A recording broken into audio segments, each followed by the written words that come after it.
In this episode of the How to Do Your 20s podcast, I'm here with Sean. We're going to be talking about a lot of cool things.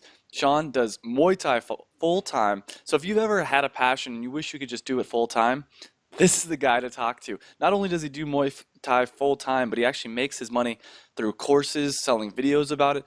Really cool stuff. And I'm really excited to have Sean on the show. So first off, Sean, thank you for coming on the show. Oh, absolutely, man. It's a pleasure. And thanks for reaching out. I'm excited to just shoot the shit and get talking. Yeah. So first off, tell us your story. How did you get involved in this? Well, it's kind of a long story, but I'll try to shorten it up a little bit. I grew up playing sports. I was always a hockey, baseball, football player. And in hockey, I used to always find myself getting into fights. And one day after a game where I was in the penalty box for about half the game, my mom jokingly said, "Why don't you just like join a boxing gym instead of trying to box people on the ice all the time?" And she kind of joked about it, but I took that seriously. So I joined a boxing gym, and one thing led to another. I ended up training MMA, and then I ended up training Muay Thai because I didn't really like the grappling arts that much. I didn't fall in love with it like I did Muay Thai. And then I was trying to find fights, and for whatever reason, I had 3 fights lined up, and they all fell through. And eventually, I play online poker a lot, and so I happened to win like 15 grand playing online poker, and it was right when I got unemployment for a personal training job that I was working, and my lease was just about to run out at the place I was renting with my friends.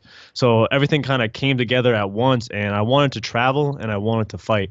So I figured the best place to do that was Thailand. So I traveled to Thailand for the first time, had my first 3 fights. And then after that, after my 3rd fight, which was actually a loss, I kind of decided like this is what I want to do. The loss really it was a really tough fight against a more experienced opponent, and I really had to dig deep inside myself to finish the fight.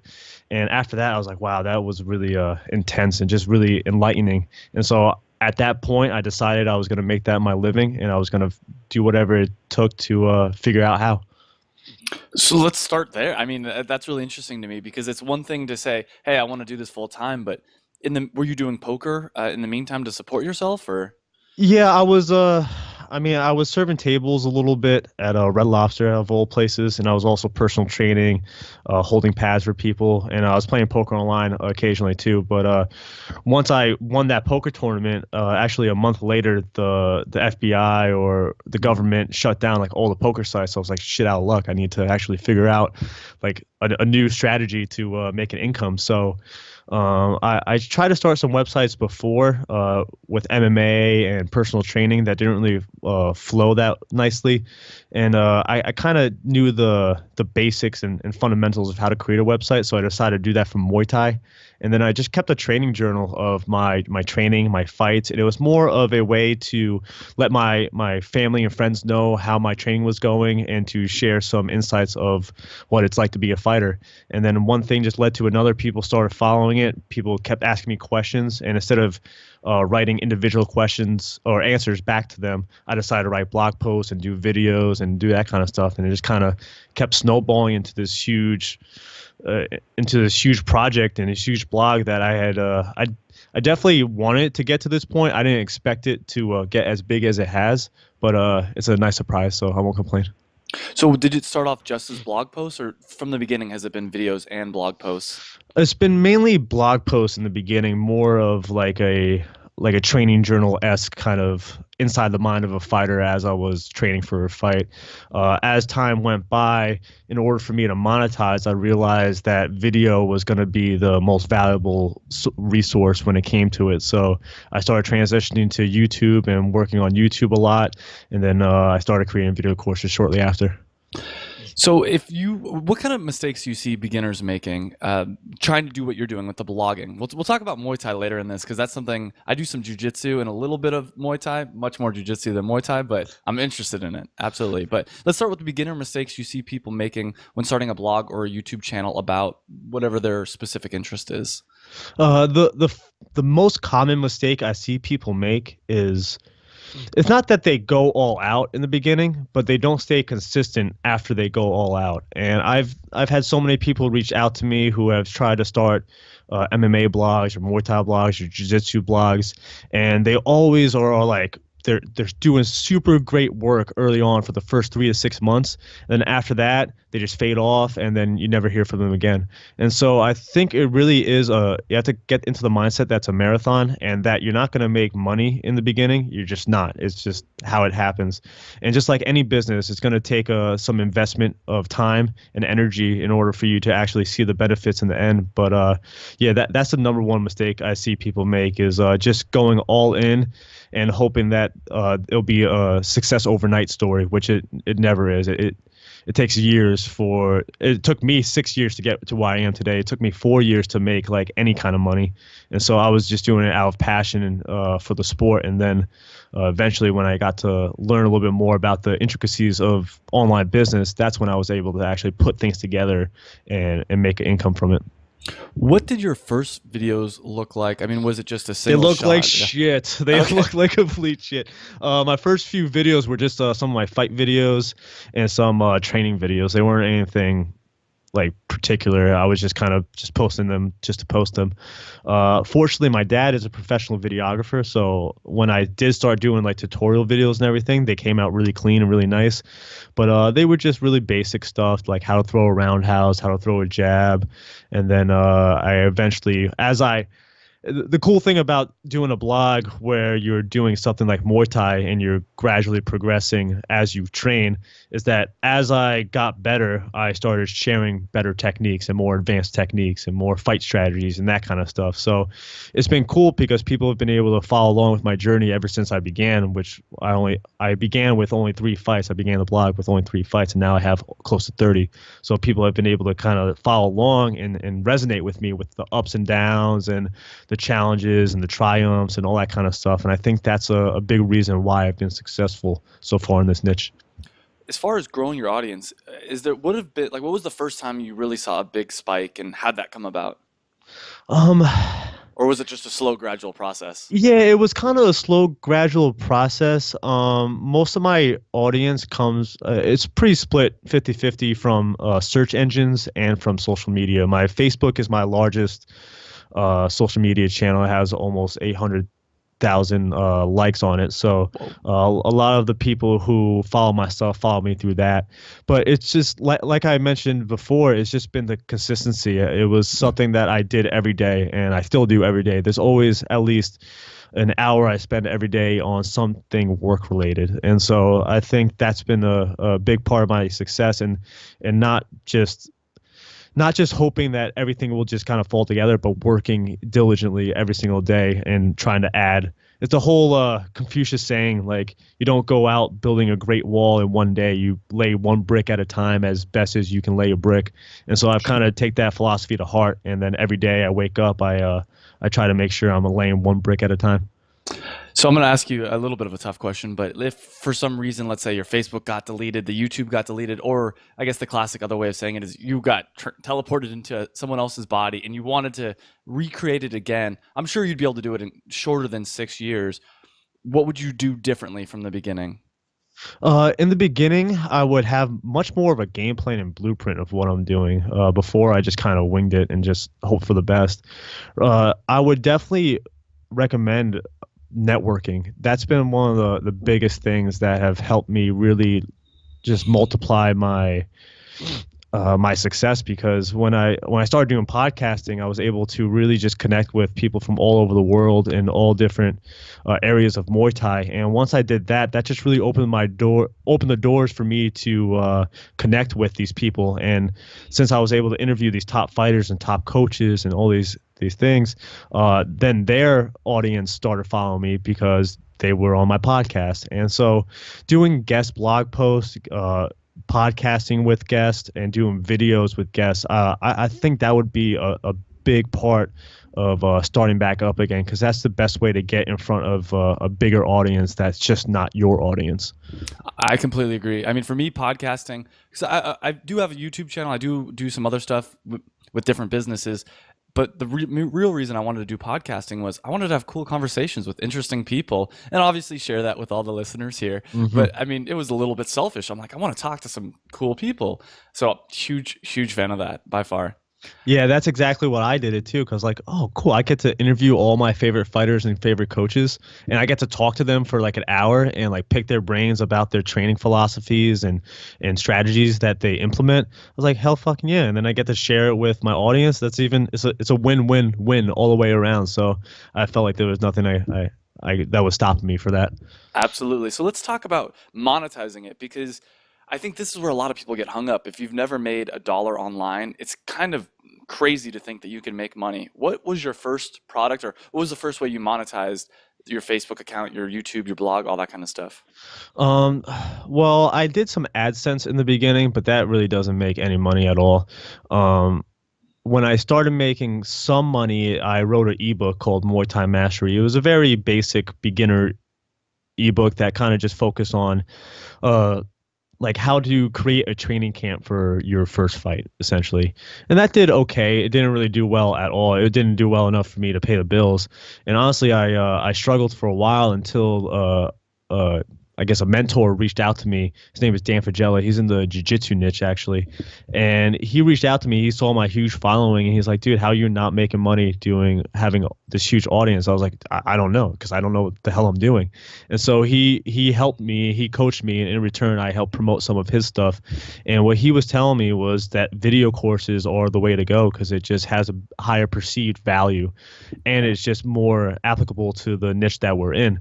So once I did that, once I created my first course, which was called Clinch King, so it was focused on clinching, that's when I saw actual money come in. I was like, wow, I can actually do this. And so once I created that course, I created a second course shortly after called the Heavy Bag Blueprint, which is all focused on just how to use your heavy bag. Because I know a lot of people train at home, they don't have access to a gym, and all they have is a heavy bag. So I created a course for that, and that made even more money than my first course. And then I was like, wow, this is how it works. And then eventually I ended up creating a membership site, which has even more exclusive content and access to fighters and coaches that you normally can't get. And that's what's really been the most impactful thing on having a consistent monthly income that I can count on.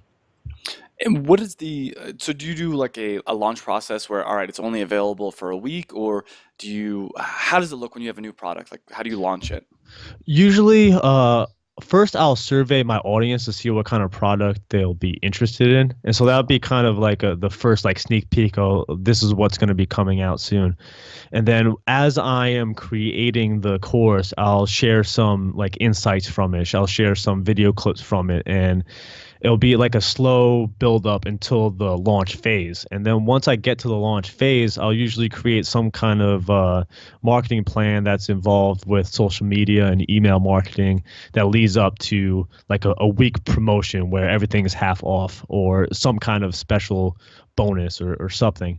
And then after that, that's when the price goes up and then it goes back just to the regular price. So yeah, usually I survey my audience. I'll show them the creation process of the product, and then I'll give them a big discount for about a week because the scarcity is what really ends up selling, as I'm sure you and most people know. So there has to be some kind of scarcity involved with the promotion. So I make sure to like give a 50% off or something like that, and it's been working pretty well.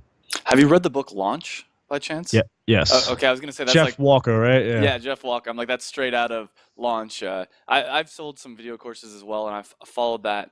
I definitely have some improvements to make next time, but Oh, we all do. We all do. it's good to hear that it's working for you.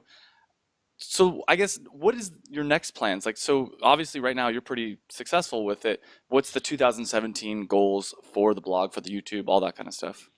So ultimately, I started this blog because I wanted to be just a badass fighter. I just want to be one of the best in the world. And I knew that a lot of people, especially in European and the in America, that Muay Thai doesn't pay. Muay Thai is not a lucrative sport. MMA isn't even a lucrative sport unless you're in the top 1%. Like I get paid like $500 to $1,000 a fight, which is nothing. And so I knew that I had to find a way to supplement my income so I can pursue fighting full time because everyone who's fighting full time works full time too.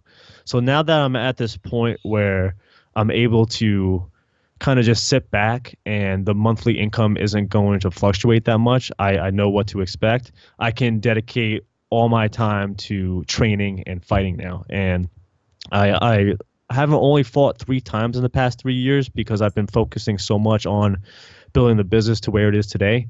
And so in February, I'm moving to Thailand for a short while, or not a short while, for the year, and I'm just going to be trying to fight as often as I can. And then in the meantime, I'm also hosting training camps in Thailand.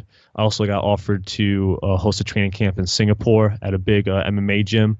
And so although I'll be kind of not neglecting the blog, but I won't be really, it's the whole 80-20 principle. 80% of my time will be focused on training and 20% will be on the blog. But it will just kind of slowly grow. And I feel like if I'm able to really build my resume as a fighter, the business is going to grow simultaneously. And so I just really want to focus on the fighting aspect because I'm 29, I'm turning 30. And fighting is something you can't really do late into your 30s. So I feel like it's a now or never kind of thing. A bunch of questions there. So first off, where in Thailand is the training camp going to be? Uh, the first ones will be in Bangkok. They're right in the heart of Bangkok, and that's where the biggest fight scene is for Muay Thai. The national sport of Thailand is Muay Thai, and the biggest stadiums, the best fighters are in Bangkok. So that's what we'll be. We'll be at Kang Sita Gym, and then I'll also be going down to the islands because honestly I hate Bangkok. I hate the city, and I'm not a city guy. But the training is so good there; it's hard to pass up. So afterwards I usually go down to the islands, Koh Phangan Island or Koh I Samui love that. Island, Okay. and some of the camps there are beautiful. And I'm an island guy. I'm a slow, like down to earth, just chill, just train, sleep, eat, breathe Muay Thai all day, every day. So then I'll be doing that, and then I'll be going to Singapore for about 2 months, and then I'll be going back to Bangkok, and then I'll figure it out from there. Let's talk a little bit more about the camp. I mean, that's something I would even potentially be interested in. Like, I don't know how to pronounce it. I always say it wrong, but Koh Phangan is like my favorite place on the in the world. Me too, man. Like I'm not It's even exaggerating either. It's fucking gorgeous. I yeah. kind of like don't want to tell people about it because I don't want it to be like oversaturated with tourists now. But it's amazing. Yeah, I've been there twice. The first time I did just the full moon party. Obviously, you got to do that. The second time I went back and I just did a week long yoga retreat, which was the Awesome. most relaxed I've ever been. I mean, you know how it is. For anyone listening, Google it. It is the most picture perfect, beautiful place you could imagine as far as an island. So tell us what would the training camp, let's say in Bangkok or in Copenhagen or any of those places, is it a week long? Is it 2 weeks long? What's the daily schedule look like? Okay, so there's options. You can either do 2, 4, or 8 week options in Bangkok, and the training is very immersive. It's very intense. We'll wake up at about 6:30. We'll go for like a 8 to 10K run to warm up, and then Big then warm up. at yeah, good, nice big warm up, and then we'll train for about 2 hours. We'll start off with a light stretch, some jumping rope, then go into shadow boxing, and then we'll do some pad work, usually about 3 to 5 rounds of pad work, do some heavy bag work, and then we'll finish up with some clinching or sparring. Then in between sessions, we'll go home, we'll eat, we'll rest, relax, and then we do it all over again in the afternoon. And then at night, sometimes we'll go out to see fights. Sometimes we'll go to local night markets or the mall or just like go sightseeing and everything. But most of the time, people are pretty pooped from training because you're training about 5 to 6 hours a day. And so it's very, very intense. You'll get in good shape doing it, but it's definitely a challenge both physically and mentally, that's for sure. Very cool. The what was the, I had another major question for. Oh yeah, what's your daily routine look like now? So you wake up, what do you do, basically? Well, it definitely. I try to get into a good morning ritual, but it's hard for me because I I travel pretty often, so my sleep schedule is always back and forth, and just my priorities are always getting tossed all around. But right now, I'm in upstate New York, and this is where I was born and raised, and so I have a pretty comfortable setup here. So I usually wake up. I've been trying to do my 10K run in the morning first thing because otherwise I don't do it. But now it's like snowing and like 0 degrees out, so that's not like one of the top things I want to do. So I'll usually wake up, grab a cup of coffee, answer emails, and then I'll take a quick break. I'll either meditate or walk my dog, just try to get my mindset correct, and then I'll write out on in my I have like a notebook where I'll write out like my to do for the day, and then normally I'll just bang out my to dos for the day, and then in the afternoon is usually when I train. I either go Muay Thai or I do yoga or I do some type of strength and conditioning, and it kind of varies. But I live a pretty simple life. I don't really do too much other than that. I do Muay Thai, yoga, weightlift, website, and I hang out with my dog, my girlfriend, and my family, and that's about it. So currently, would you say like how many hours is dedicated to working versus training, fun type stuff? Just out of curiosity. Right now, I've been slacking on work. I'm not gonna lie. It's been kind of it's weird because I've gotten to this point where I don't have to do too much work, so the sense of urgency to do work isn't there like it used to be. So I'm pretty content with just doing like 10 to 15 hours of work a week, but I know I could be doing a lot more. Most of my training time, I would say right now is probably like 15 hours a week, give or take. And then the rest of the time is just downtime. My nephew's just turning 3, and my family's in the area, and I try to spend a lot of time with them, and because I'm going to be in Thailand for a year, so I'm making sure to just get my time with the people I care before I head out for a while. No, and the reason I asked is because I'm sure a lot of the listeners, I had a feeling that you weren't working an insane amount, which is a great thing, and a lot of the listeners, I'm sure, are super jealous right now. So, Yeah, I like it, but I'm telling you, like the Friday nights, the Saturdays and Sundays where everyone else is enjoying themselves and going out, those are the days I was working to get to where I am. So although I'm here absolutely. working 10 to 15 hours a week, I sacrifice a lot to get here, and I put in a lot of work where you don't see any benefit of it, you don't see any immediate results from it, and you just have to have faith that the work that you're putting in is going to be worth it in the end. So like I said, 4 years I was doing this every single day and not getting paid a cent. And then once I was actually able to make some money, now I'm able to kind of ease back on the acceleration, enjoy my day-to-day life a little bit more without stressing out. But to be honest, I kind of guess I'm a high strung person in the sense where I feel like I always need to be doing something productive. And if I'm not striving towards something, I kind of just sit in like an anxious state of mind. And so Mhm. I always have to be doing something, whether it's reading, writing, working out, the blog, podcasting. Because if I have too much downtime, I feel like the time is being wasted almost. So although I'm not working as much as I should be, it definitely is it's eating at me in the back of my mind, knowing that I could be working more, but I'm not. Yeah, I have a lot of things to say there. First off, I'm very much everything you described. That is me. I definitely worked my butt off to get to where I am now, and I do still work hard. But it's this weird, kind of like you were mentioning, it's this weird thing of realizing, hey, there's no immediate benefit of what I'm doing. Everything I do for the next month is like that'll pay off in a few months. I swear. And even then, it's like there's no direct correlation. It's not like you know.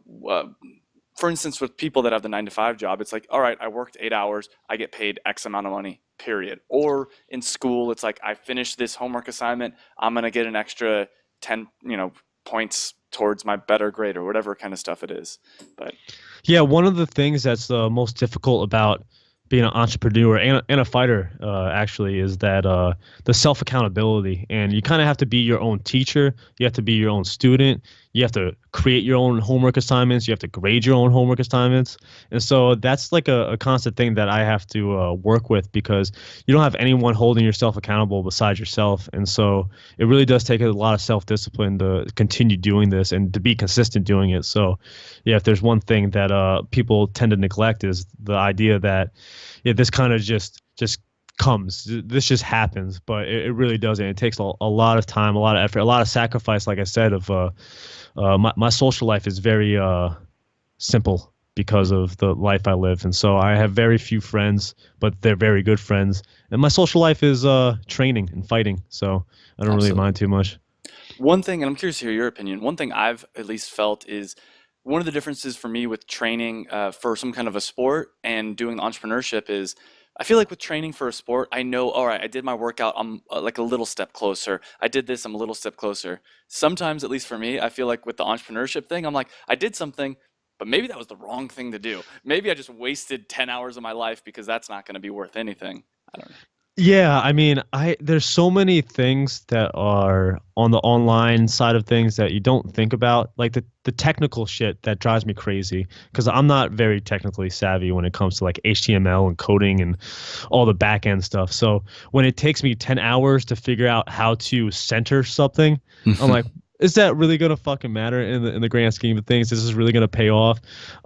Yeah, when you spend days doing stuff that doesn't really quote unquote mean anything, it really eats at me. So I totally know what you mean because there's I think it comes down to the 80/20 principle and just focusing on the 20% of things that's going to get you the 80% of the results. And so I've been trying to really grind that into my mindset recently because there are always things that I can be doing that makes me feel busy, but not necessarily is doing anything beneficial towards my end goal. So I try to make sure that I have my priorities straight, I have my to-do list straight, and so this way I'm not wasting time doing things where I feel like, all right, is that really going to pay off in the end?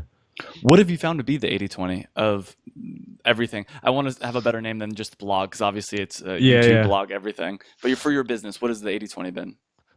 For my business, content creation is the 80 or the 20 that produces the Versus 80 80. because Yeah. the I essentially am a content marketer because that's where people find me. They find me through YouTube videos or blog posts or Facebook posts or podcasts because I try to be everywhere so everyone's able to find me.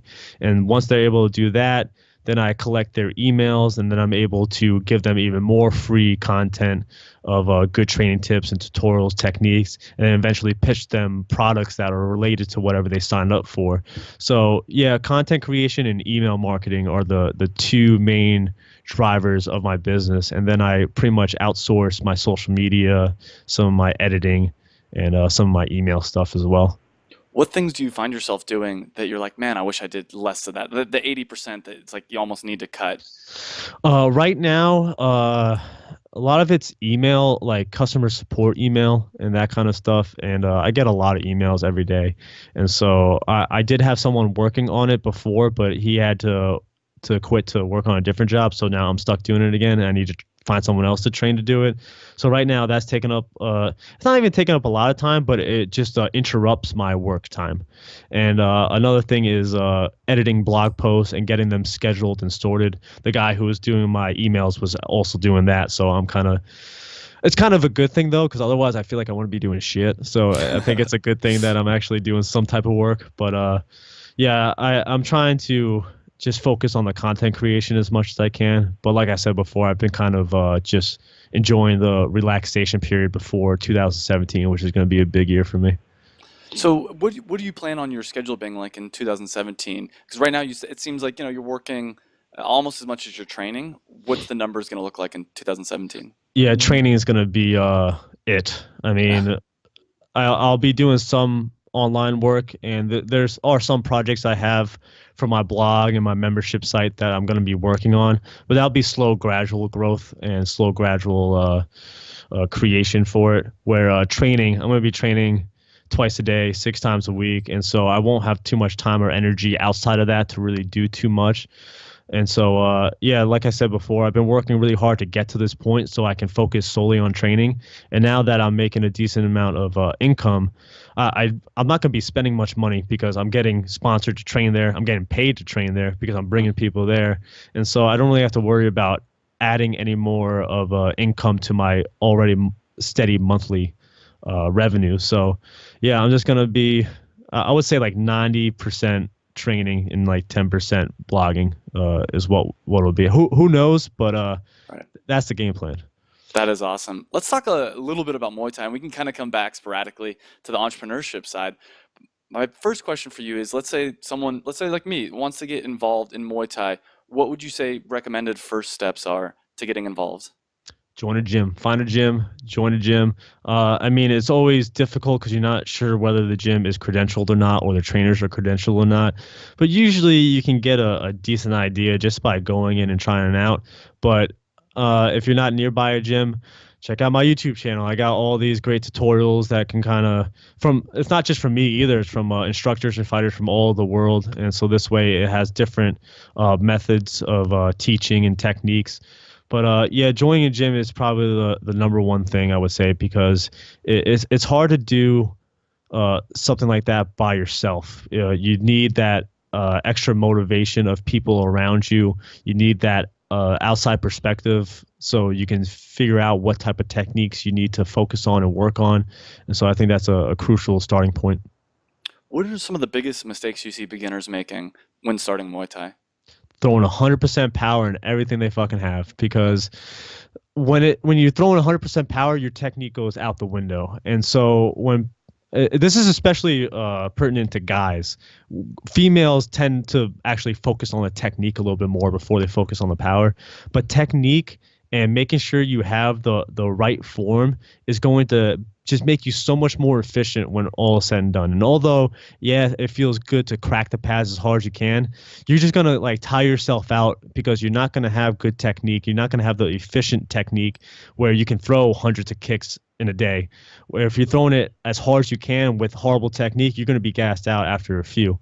And so just focusing on the subtle nuances of how to throw a punch. Like if I throw my right hand, make sure my left hand is guarding my face. If I throw a right kick, make sure my hip is turning over. Just like small things like that, I think is very overlooked because since it's such a violent sport and you associate it with MMA and knocking people out, you just assume I need to throw everything as hard as I can, where you just pick up bad habits that way, and usually those habits are harder to break later on. So starting off slow, learning the mechanics of the technique, and really just feeling how your body moves is probably my number one tip for people to get started. If you were to just focus on 4 or 5 techniques, and that could be a jab, like a right hook, or some kind of kicks, what would the 4 to 5 be? I assume jab is one of them. Yeah, jab is one of them. Teep, which is like a front kick. I would say a lead teep is really important because it's like your jab, but it's twice the length, and you could add a lot more power behind that. Your rear roundhouse kick is also very important. That's like what Muay Thai is like known for, is their powerful kicks, and probably your rear straight too. So your right hand, if you want to do that, and making sure it's straight and not like a crazy overhand Chuck Liddell style overhand right. And yeah, just the 1-2, the right kick, and the teep are good starting points. And what about as far as people quitting? What do you see as like some common causes of people quitting, and how can we avoid it? Let's say we know we want to get good at Muay Thai, and we don't want to fall in the same trap that everybody that starts for 2 months and quits goes down. Yeah, it's kind of the same concept with like blogging and entrepreneurship. A lot of people will go guns a-blazing in the beginning and then slowly fade out. And it's really easy to get demoralized when you like sign up, you train 5 times a week, and your body just can't keep up with it because your body's not used to it. Whereas if you just did 2 or 3 times a week, you focus on the technique as opposed to going as hard as you possibly can, then you'll see the gradual growth. Because a lot of people in the beginning, they won't see any progress because they'll feel either too tired or too fatigued from training.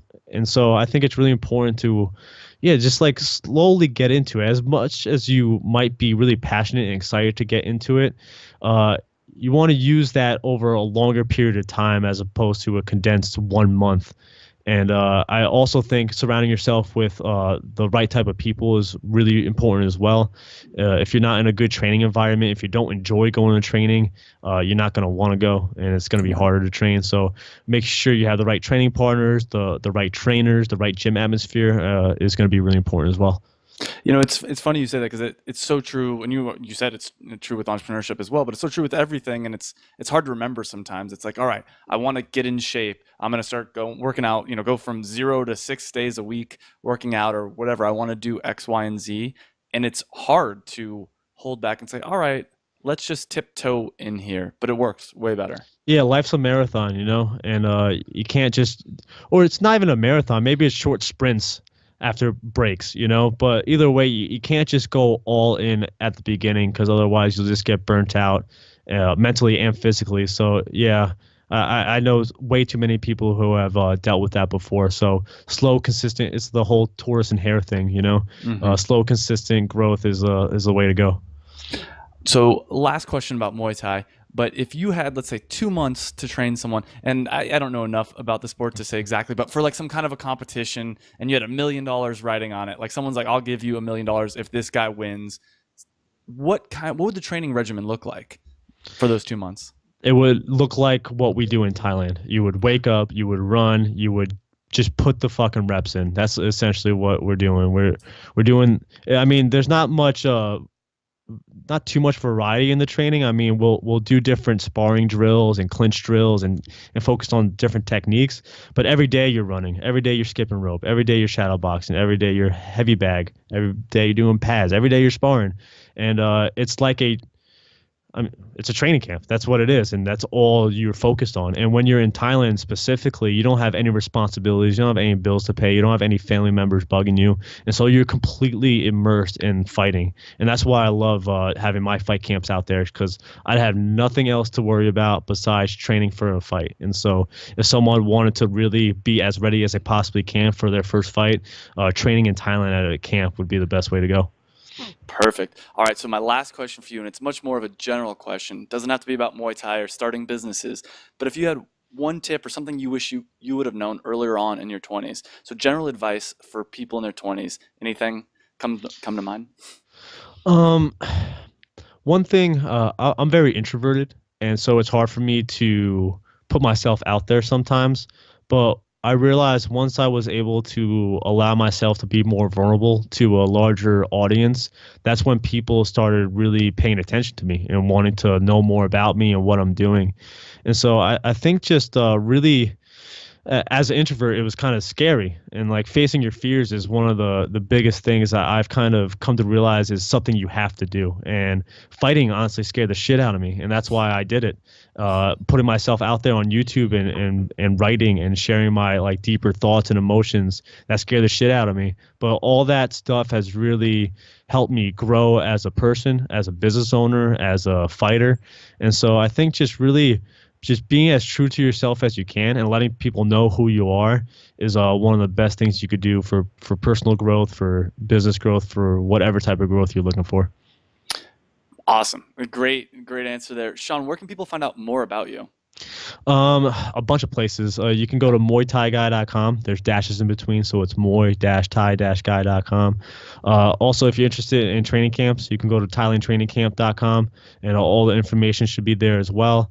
Other than that, I'm on Facebook as Sean Fagan. You can friend request me. I get a decent amount. I'm trying to create a fan page, so it's a little bit easier to manage. But yeah, Facebook, I have Muay Thai Guy. Twitter, just type in Muay Thai Guy and you'll fucking find me somewhere. So. Perfect. Sean, thank you so much for coming on. Absolutely, man. Honor. Hey guys, I hope you enjoyed that video. And if you did, make sure you hit the big red subscribe button down below. You can also check me out on Facebook and on Twitter. And I release a new video every Monday. And by hitting that subscribe button, you'll get those new videos every Monday. And this is really a podcast. It's also a website. You can check out the website. It's howtodoyour20s.com. I'll put a link right over here as well. And what it's all about is trying to improve your life. And we specifically focus on things that people in their 20s are interested in. So make sure you like the video if you liked it. Subscribe. Like us on Facebook and Twitter, whatever. But I hope you enjoyed the video, and I hope to see you again on another video.